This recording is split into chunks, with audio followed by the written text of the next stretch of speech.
લગ્ન પછી કે તારા ભાઈનું જીવન બદલાવાનું નથી હો. તને ખબર જ છે ભાઈનો મરજીનો માલિક. મારે જ્યારે ઉઠવું હોય ને તારે જ ઉઠવું સવારમાં વહેલા 5 વાગે.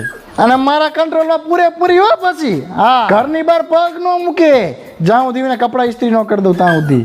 અને મારા વગર તો એ ખાવાય ન બેવે. હું બનાવું પછી બેવે ને.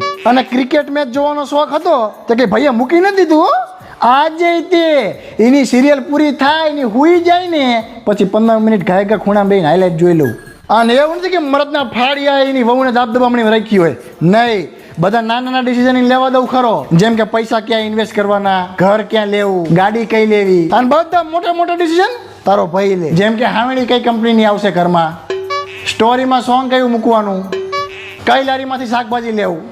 અને લગ્ન પછી ભાઈબંધન મળવાનું બંધ નથી કરી દીધું કઈ. આજે એ બધા ભાઈબંધન 2-2 કલાક મળવું મહિનામાં એકવાર. ઈ જો આ પાડે તો મરદનું ફાડ્યું. શું મરદનું ફાડ્યું? હા.